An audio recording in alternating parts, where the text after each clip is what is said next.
Assalamualaikum warahmatullahi wabarakatuh. Saya Muhammad Sholih Al-Fikri, dari Prodi KPI. NIM saya 2022 0710071. Saya akan menjelaskan tentang resum materi dari kelompok teman saya di mata kuliah Property Leadership. Yang pertama dari kelompok 4, yaitu kepemimpinan tentang Khalifah Abu Bakar As-Siddiq.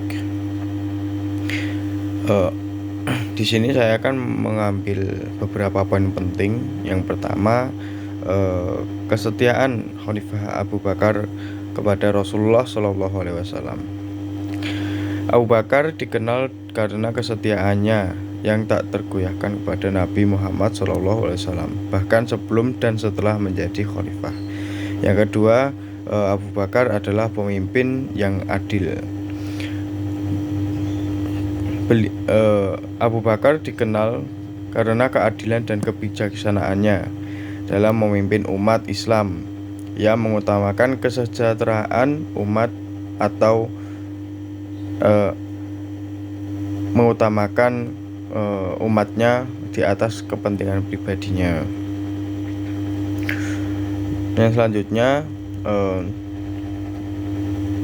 tentang penyebaran Islam.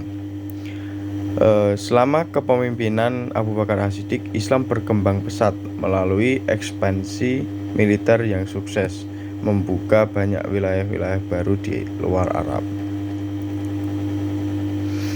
Yang selanjutnya, penyusunan Al-Quran. Salah satu kontribusi besar Abu Bakar adalah dalam mengumpulkan dan menyusun Al-Quran menjadi satu kitab untuk memastikan kesatuan teks suci Islam. Lalu yang terakhir, pengabdian kepada umat Islam. Abu Bakar terkenal karena dedikasinya yang besar kepada kepentingan umat, baik dalam hal politik maupun spiritual. Kisah kepemimpinan Abu Bakar As-Siddiq merupakan contoh yang menginspirasi tentang kebijaksanaan, keadilan, kesederhanaan, dan kesetiaan yang merupakan inti dari kepemimpinan yang ideal dalam umat Islam. Baik, saya lanjut ke kelompok selanjutnya, yaitu kelompok 5, tentang kepemimpinan Khalifah Umar bin Khattab radhiyallahu anhu. Saya juga mengambil beberapa poin penting. Yang pertama, kepemimpinan yang dengan keadilan yang ketat. Umar dikenal sebagai pemimpin yang adil. Ia memperketat penegakan hukum dan keadilan dalam pemerintahannya, bahkan terhadap dirinya sendiri dan keluarganya. Yang kedua adalah sistem administrasi. Umar memperkenalkan sistem administrasi yang efisien, termasuk pembagian wilayah administratif dan pengangkatan gubernur untuk mengelola wilayah-wilayah yang baru. Nah, selanjutnya kebijakan sosial. Umar mengimplementasikan kebijakan sosial yang progresif, termasuk pemberian tunjangan kepada orang miskin, pensiunan, dan non-muslim yang hidup di bawah perlindungan negara. Yang selanjutnya, konsultasi dalam pengambilan keputusan. Umar dikenal karena sebelum mengambil keputusannya, Umar berkonsultasi dengan para sahabat atau penasihat agar tidak salah dalam mengambil keputusan. Kepemimpinan Umar bin Khattab dianggap sebagai tonggak penting dalam sejarah Islam karena kontribusinya dalam memperluas Islam dan memperbaiki sistem administratif dan keadilan dalam masyarakat. Baik, selanjutnya saya lanjut ke kelompok selanjutnya, yaitu kelompok 6, tentang kepemimpinan Utsman bin Affan. Sejarah Khalifah Utsman bin Affan yang paling penting adalah yang pertama, penyebaran Al-Quran. Salah satu kontribusi besar Utsman adalah standarisasi dan penyusunan Al-Quran menjadi satu versi tunggal. Ini membantu menyatukan umat Islam di bawah satu teks suci yang konsisten.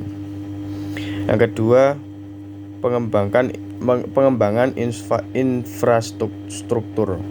Utsman membangun infrastruktur dalam wilayah kekuasaannya, termasuk jaringan jalan dan sistem pengairan untuk meningkatkan kesejahteraan umat.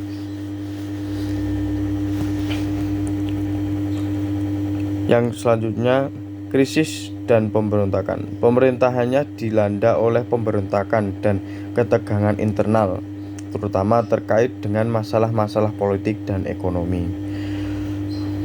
Yang terakhir, kepemimpinan yang berbasis konsultasi. Utsman juga dikenal karena kebijakannya dalam melakukan konsultasi dengan para sahabat dan penasihatnya sebelum mengambil keputusan yang sangat penting. Meskipun masa pemerintahannya diwarnai dengan tantangan dan pemberontakan, kepemimpinan Utsman bin Affan dianggap sebagai periode penting dalam sejarah Islam, terutama karena kontribusinya dalam penyusunan Al-Quran dan ekspansi wilayah Islam. Baik, selanjutnya saya lanjut ke kelompok terakhir, yaitu kelompok 7, tentang kepemimpinan Khalifah Ali bin Abi Thalib. Ali bin Abi Thalib adalah orang yang dikenal setia kepada Islam. Ia dikenal karena kesetiaannya yang tidak tergoyahkan kepada Islam dan Nabi Muhammad SAW. Dan juga Ali juga dikenal dari keadilannya dalam memimpin. Ia diakui karena keadilan dan keberaniannya dalam menegakkan keadilan bahkan terhadap musuh-musuhnya. Ali bin Abi Thalib juga dikenal dari ketegasan dalam Islam. Ali berpegang teguh prinsip-prinsip Islam. Ia mengambil langkah-langkah tegas untuk memastikan penerapan nilai-nilai Islam dalam masyarakat. Pemerintahan Ali juga diwarnai oleh berbagai tantangan, termasuk pemberontakan yang dilancarkan oleh kelompok-kelompok yang tidak puas dengan kebijakan politiknya.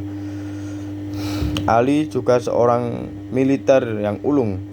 Ia memimpin pasukan Islam dalam berbagai pertempuran dan ekspedisi, termasuk dalam Perang Jamal dan Perang Siffin.